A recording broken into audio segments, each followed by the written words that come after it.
Hello મિત્રો, અમારી ચેનલમાં તમારું સ્વાગત છે। આજે આપણે એક એવા શાકભાજી વિશે વાત કરીશું જે દેખાવમાં લાલ હોય છે, પરંતુ તેના ફાયદાઓ જાણીને તમે આશ્ચર્ય થશો।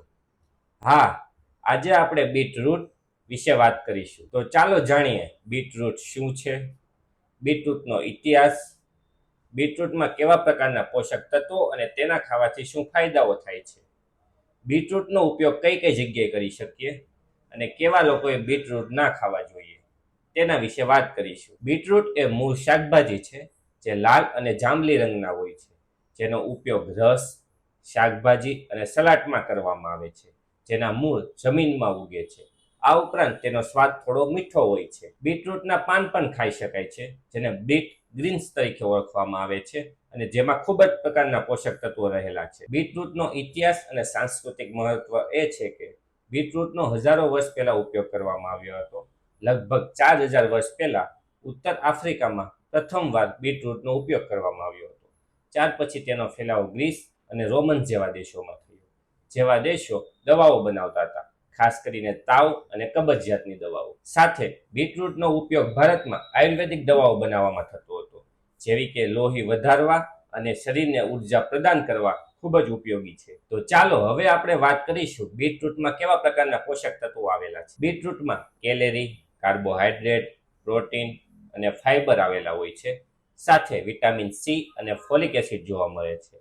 આ ઉપરાંત મેગ્નેશિયમ, પોટેશિયમ અને આયરન જેવા ખનિજ તત્વો આવેલા હોય છે, સાથે નાઇટ્રેટ અને એન્ટીઓક્સિડન્ટ જેવા પોષક તત્વો પણ જોવા મળે છે। તો ચાલો આપણે હવે એ જાણીશું કે આ બીટરૂટના પોષક તત્વોથી આપણા શરીરને શું ફાયદાઓ થઈ શકે। પહેલું, લોહી વધારે છે। બીટરૂટમાં ભરપૂર પ્રમાણમાં આયરન અને ફોલિક એસિડ આવેલા હોય છે, જે એનેમિયા માટે ખૂબ જ ફાયદાકારક છે। બીજું, બ્લડ પ્રેશરને નિયંત્રિત કરે છે। બીટરૂટમાં રહેલું નાઇટ્રેટ શરીરમાં નાઇટ્રિક ઓક્સાઇડમાં રૂપાંતરણ પામે છે, જેના કારણે રક્તવાહિનીને આરામ મળે છે, જેથી બ્લડ પ્રેશરને નિયંત્રિત કરવામાં ખૂબ જ ઉપયોગી છે। ત્રીજું, હૃદય માટે ફાયદાકારક છે। બીટરૂટમાં રહેલા પોષક તત્વો ખરાબ કોલેસ્ટ્રોલના સ્તરને ઘટાડે છે અને સાથે હૃદય રોગના જોખમને અટકાવે છે। ચોથું, શરીરને શુદ્ધ કરે છે। બીટરૂટ લીવરને ડિટોક્સ કરવામાં મદદ કરે છે। પાંચમું, વજન ઘટાડવામાં ખૂબ જ મદદરૂપ છે। બીટરૂટમાં ઓછી કેલરી અને વધુ ફાઇબર આવેલા હોય છે, જેના કારણે પેટ ભરેલું લાગે છે, જેથી વજન ઘટાડવામાં ખૂબ જ મદદરૂપ છે। છઠ્ઠું,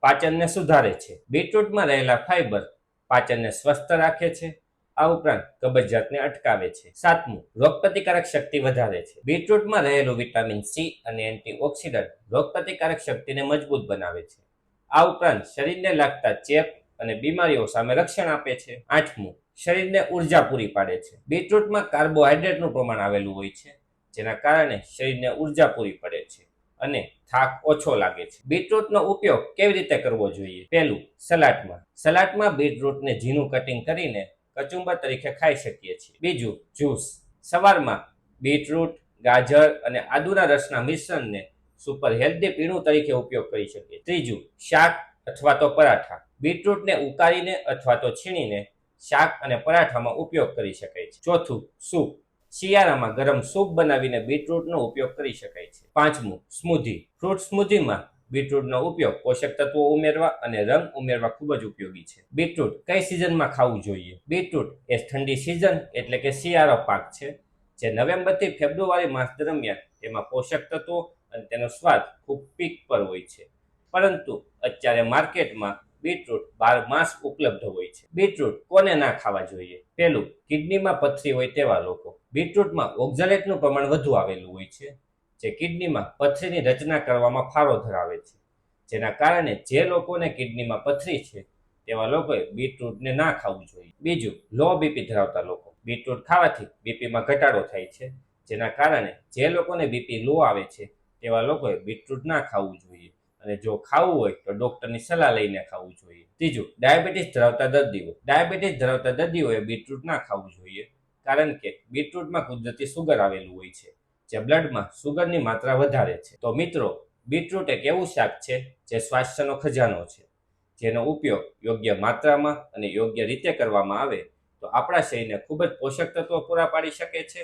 સાથે રોગોથી બચાવી શકે છે। આ ઉપરાંત શરીરને ઉર્જા પણ પૂરી પાડે છે। જો તમને આ વિડીયો પસંદ આવ્યો હોય તો વિડીયોને લાઈક કરો, શેર કરો અને કોમેન્ટ કરો, સાથે સબસ્ક્રાઇબ કરો અને સાથે તમે બીટરૂટનું સેવન કઈ રીતે કરો છો તે કોમેન્ટમાં જણાવો.